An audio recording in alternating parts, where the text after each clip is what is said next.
Is staying in the same spot fine if you're okay with who you are? I ask this mostly because I feel like no matter how much I grow, I just end up in spots that remind me, wow, I still am that scared little kid I tried to run away from. And the more I run, the more I realize I'm just going in a circle and I always end up right back where I was before. So do I still keep running, or do I just sit down and be okay with the person that I am? See, I like bed rotting. Inside these four walls I call my room, nothing changes. I know exactly where everything is, and all the things that are fun are right here. There's nothing that can come and fuck me in the ass. See, let's go room tour. Here's the bed I sleep on. It's a little messy, but it's fine. Here's my big dog, Jabba the Hutt. I've had this stuffed toy since I was 13, and he's been with me for more of my crash outs than any other living soul on the planet, so I trust this guy with my life. This is my shit box. I sit in this chair, look at the pixels on the screen, and neuron activation, the dopamine upload, monkey brain, the fucking Acer Nitro 5. You know what the 5 stands for? 5 seconds left to live. This thing is being held together by hopes and dreams. And it runs like a pile of donkey shit. Look how it runs League of Legends. Look at it, look at it. And here is the door. The thing we only leave for life-threatening situations, like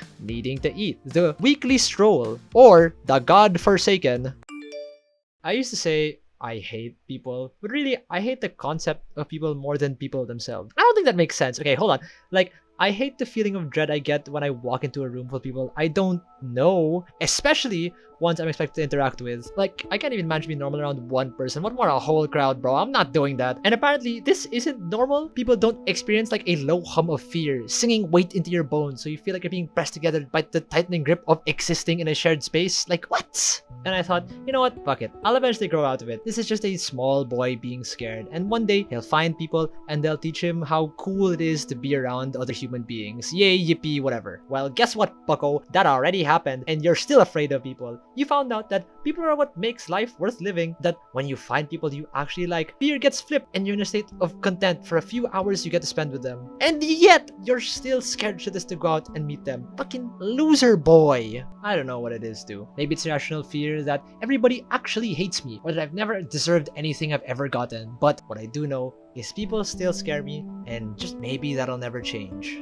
Sometimes I find myself missing high school, which is kind of weird because like it was all my fears combined. Random people I had to talk to, having to speak in front of a crowd. Sometimes that fact was made bearable because I was there with the boys, you know? You just plopped into math class, dapped each other up, and talked about the geekiest shit over lunch. But now I'm faced with the godforsaken truth that in this life, you will lose people if you don't share space with them constantly. And the only way to keep your friends around is to go out and meet them. And I am a small, anxious, soggy child who, for whatever reason, has this unrelenting fear that everyone goes away eventually. And I tried so hard to not think about it, and for a while it was going fine. Like if I told myself, just live in the moment and appreciate every single second you get with them, then it'll be fine no matter what happens. Spoiler, it didn't hurt any less. Funny man on YouTube said your kid wanting to be famous is a sign of bad parenting, cause like wanting to be famous means you don't have any intrinsic motivation. I didn't care about the bad parenting part, but I can accept that most things I've done are so I can prove I'm worth being around. I got good at like sports, said shitty jokes, heck maybe even this fucking YouTube thing. It's all me trying to assure myself that I am good enough for people to stick around. Because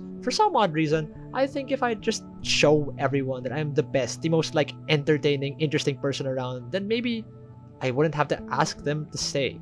And they just want to stick around. And all that because I'm too afraid of just saying, hey dude, let's fucking hang out. There is something so scarily tantalizing about being perceived, that someone thinks about you long enough to want to see you again, that you are real to them and not just some face they pass by. Because like, I'm scared of every face I see. It's just there are some that when they open their mouths, when I see their eyes, when warmth meets warmth, I start to go, huh, you know, like maybe this wasn't all so bad. Because it's kind of a weird thing to want what you're most afraid of. Or that's probably what makes it so scary. That for my whole life, I've probably known that this is the most valuable thing you're going to have. So hold it as tight as you want, but one day, it's all gonna go poof. And I've come to the realization that love is forever, but not always. There are people in my life that I'll be in love with forever. People who taught me how to be real. But it's a truth that they won't always be on my mind, and I won't always be on theirs.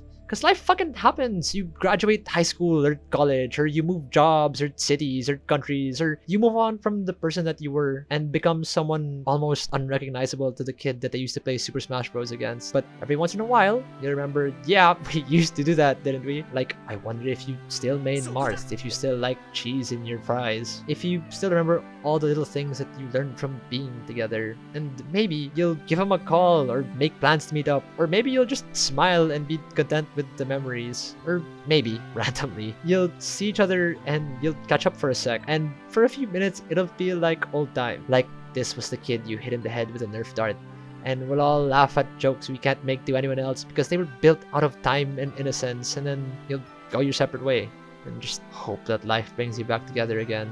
Because, yeah, I know I can always make an effort, but as it stands, life's a bitch. And everyone's moving around trying to figure out who they are and what they want to do. It'd be nice to just have a place where you can go to and know for sure all your friends are gonna be there and we can just hang out for a bit. But that's not something that will always last. So maybe I just have to be content with forever, but not always. Okay, the final question is grow or stay the same. Maybe it's both. Maybe it's something else. Maybe I'm gonna be scared of people for forever. And maybe even if you appreciate something to its fullest, it won't make losing it hurt any less. But in spite of that, just try to step outside a bit and say hi to the people that make you feel okay. And I hope, despite everything, despite the fucking impossibility of it, I hope you find forever and always. Anyway, good night, girl. I see you tomorrow. Bye-bye.